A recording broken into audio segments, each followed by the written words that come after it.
भगवत गीता का मतलब है, भगवत का मतलब भगवान, गीता मतलब गीत, प्रभु के द्वारा गाया गया गीत। इसमें कुल 18 अध्याय है, 700 श्लोक है।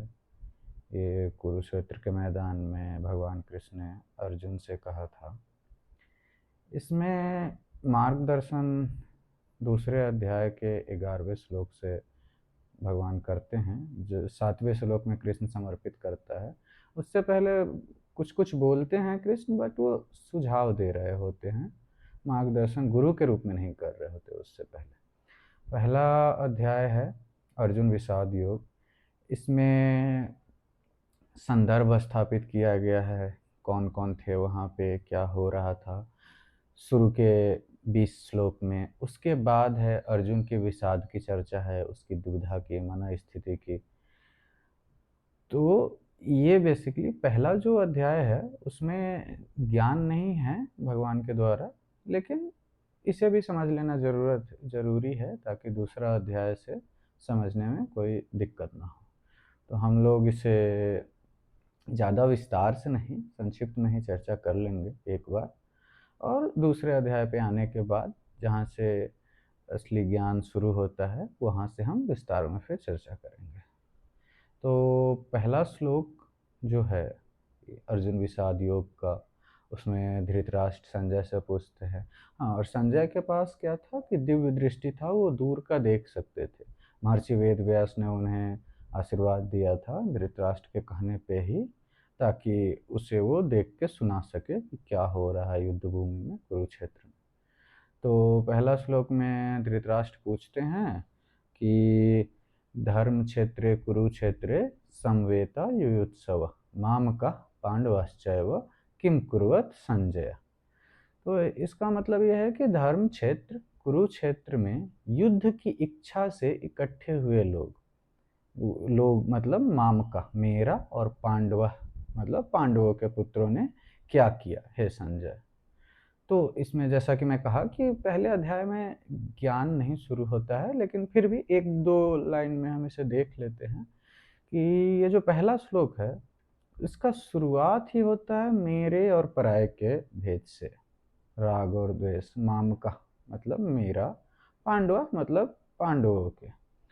और एक बात धृतराष्ट्र बोलते हैं कि युद्ध की इच्छा से, तो और धर्म क्षेत्र भी बोलते हैं। तो युद्ध की इच्छा से इकट्ठा होना और युद्ध करना पड़े, ये दोनों बहुत अलग बात है। तो ये धृतराष्ट्र की मन स्थिति थोड़ा यहाँ पे दिखाने की कोशिश की गई है। और धर्म क्षेत्र से इसलिए बोला गया है क्योंकि इसमें पहले बहुत से यज्ञ और पूजा हुए थे, जैसे महाराज कुरु भी इसमें यज्ञ हवन किए थे इस भूमि पे कुरुक्षेत्र में। तो पहला श्लोक में बस इतना ही है, इसके बाद संजय वर्णन चालू करेंगे। तो हम दूसरा श्लोक देखते हैं। दूसरा श्लोक है हमारा, दृष्ट्वा तु पांडवानीकम विढम दुर्योधनस्तदा आचार्यमुपसंगम्य राजा वचनम ब्रवीत। तो इसमें ये बोल रहे हैं कि आचार्य, आचार्य मतलब आचार्य जो थे इनके द्रोणाचार्य, उनके पास जाके राजा दुर्योधन ये वचन बोले। ये संजय बता रहे धृतराष्ट्र से कि पांडवों की सेना देखने के बाद राजा दुर्योधन आचार्य के पास जाके ये वचन बोले।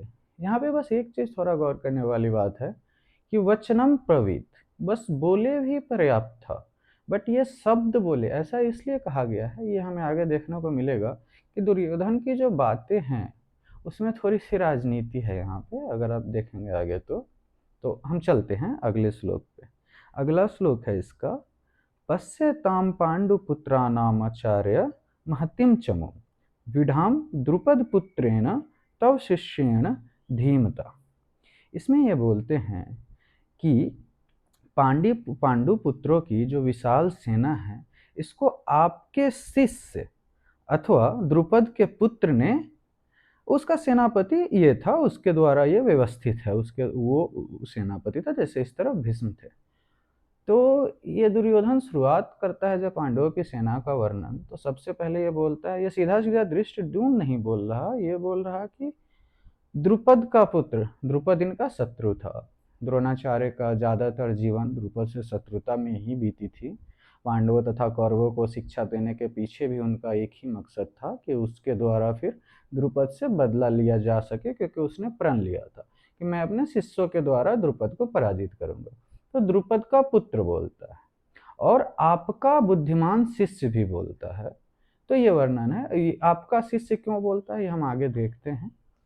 तो अगला श्लोक है फिर, अत्र शूरा महेश्वास भीमार्जुना भीमार्जुन समायुधि युधानो विराटश्च द्रुपदश्च महारथ। तो यहाँ ये कुछ योद्धाओं का नाम लेते हैं।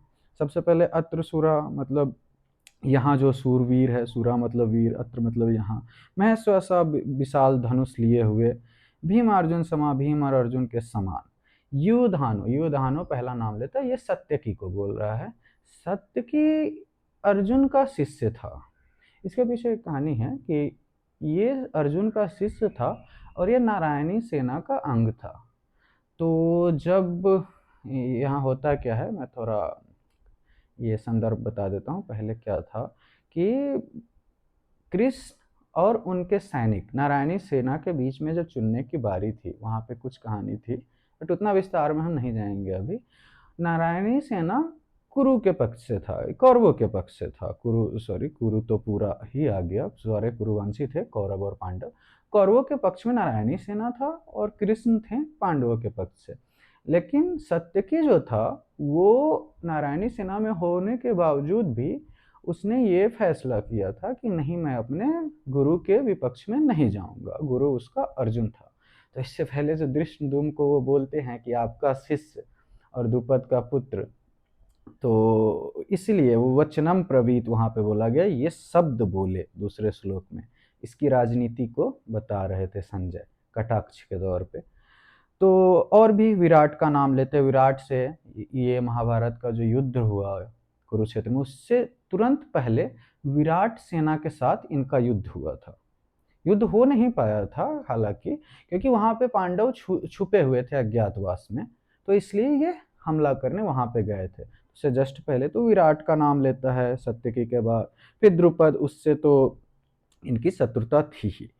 तो ये बोलते हैं। फिर आगे के भी 2-3 श्लोक में बस यही है कि सेनाओं का वर्णन है, ज़्यादा कुछ इसमें है नहीं। हम एक बार फिर भी पढ़ लेते। इससे अगला श्लोक है, दृष्टकेतुश्च कीताना काशीराजश्च वीर्यवान पुरुजित कुंती भोजश्च सौबश्च नरपुंगवा। तो धृष्टकेतु, चिकितान, काशीराज, इन सब का नाम लेते हैं। बस इतना ही है इसमें।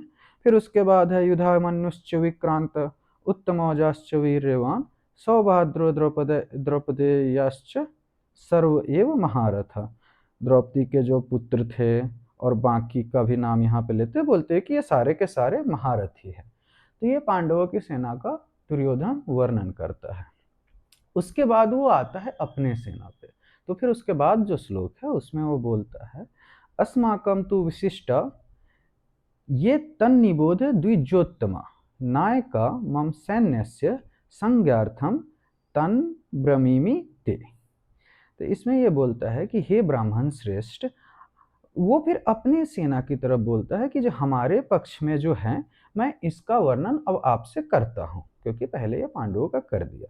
तो उसके बाद भवान भीष्मश्च कर्णश्च कृपश्च समितिंजय अश्वत्थामा विकर्णश्च दत्तिस्थैव च। तो सबसे पहले नाम लेता है भवान। भवान मतलब आप, यानी कि द्रोण, उसी से बात कर रहे थे। उसके बाद भीष्म, फिर कर्ण, फिर कृपाचार्य। ये चारों को ये बोलता है जो कभी युद्ध में नहीं हारे, समितिंजस्य। और उसके आगे फिर अश्वत्थामा, विकर्ण और सोमदत्त का पुत्र भूरिश्रवा जो थे, इन सब का नाम लेता है। फिर इन सब का नाम लेने के बाद ये तुरंत दूसरे पे आता है कि जो बाकी के शिष्य है, बाकी के भी जो लोग हैं, उसे ये ऐसे बोलता है दुर्योधन, अन्य च बहवः भ्रूरा मदर्थे त्यक्त जीविता नाना शस्त्र प्रहार न सर्वे युद्ध विशारदा। बाकी के भी जो सैनिक है, ये युद्ध कला में बहुत ही महारथी है और हमारे लिए जान देने को तत्पर है। बस इतना ही है इसमें। फिर आगे हम आते हैं। फिर वो एक और बात करेंगे द्रोणाचार्य से। फिर वो भीष्म के पास चला जाता है। एक्चुअली होता क्या है यहाँ पे कि जब ये द्रोणाचार्य के पास ये सब बातें बोल रहा होता है, हाँ, यहाँ पे बात क्या थी कि जो भीष्म थे और द्रोणाचार्य थे, ये सब युद्ध में थे तो दुर्योधन के पक्ष से, लेकिन मन से ये दुर्योधन के पक्ष से नहीं थे। इनके मन में कोई पक्षपात नहीं था। हालाँकि थोड़ा बहुत झुकाव इनका युधिष्ठिर के पक्ष में ही था। तो ये मजबूरन बस थे। जैसे भीष्म का तो प्रतिज्ञा था, द्रोणाचार्य का क्या था कि अश्वत्थामा उसका जो पुत्र था वो दुर्योधन का मित्र था और उसने भी शपथ ले ली थी कि मैं आपके पक्ष से लड़ूंगा। तो बस इस कारण से, तो इसलिए द्रोणाचार्य के मन में ये क्रोध उत्पन्न करने के लिए अर्जुन के पक्ष के लिए पहले द्रोणाचार्य के पास जाते हैं। अब इसके बाद अब ये भीष्म के पास जाएंगे, लेकिन उससे पहले ये बोलते हैं कि अपर्याप्तम तदस्माकं बलम बलम भीष्माभिरक्षितम पर्याप्तम त्विदमे तेषाम बलम भीमाभिरक्षितम। ये बोलते हैं कि अपर्याप्तम, हमारी जो सेना है असीमित है और भीष्म पितामह के द्वारा संरक्षित है। और उसी तरह और जबकि जो पांडवों की सेना है एक तो सीमित है और भीम द्वारा संरक्षित है। तो भीम और भीष्म में बहुत अंतर था। भीष्म सबसे बड़े योद्धा थे उस क्षेत्र में, उस कुरुक्षेत्र के मैदान में। तो ये बोलते हुए भीष्म के पास वो वापस जाता है। वो फिर बोलता है कि एनोसु च सर्वेषु यथाभाग मवस्थिता भीष्मे वाभिरक्षन्तु भवन्तः सर्व एव हि। ये बोलता है कि यथाभाग मवस्थित, जो जहाँ पे है सारे योद्धाजन वो अपने अपने जगह पे तैनात हुए भीष्म की सुरक्षा करेंगे। इतना बस बोलना था। पहले ये बोलता है कि भीष्म के द्वारा हमारी जो असीमित सेना है सुरक्षित है, और उसके बाद बोलते हैं कि सब लोग भीष्म की सुरक्षा करेंगे। इसके तत्पश्चात द्रोणाचार्य तो सुनने के बाद उनका कोई प्रतिक्रिया नहीं था, बट भीष्म इसके जस्ट बाद क्या करते हैं कि शंखनाद का घोषणा करते। ये श्लोक भी देख लेने जैसा है थोड़ा। ये बोलते हैं फिर इस आगे संजय कि तस्य संजनयन हर्षम कुरुवृद्ध पितामह सिंहनादम विनद्योच्च शंखम तद्मो प्रतापवान। यहाँ पे बोलते हैं, ये बस आखिरी श्लोक के खत्म होने के बाद ही भीष्म पितामह दुर्योधन के हृदय में हर्ष उत्पन्न करने हेतु शंखनाद करते हैं। तो ये क्रमवश है कि पहले वो भीष्म की ये बोलते हैं कि सब लोग भीष्म की सुरक्षा करेंगे, और इस श्लोक में भी ऐसा बोला गया कि दुर्योधन के हृदय में हर्ष उत्पन्न करने के लिए। बस ऐसा नहीं है कि शंखनाद करते, उतना भी पर्याप्त था।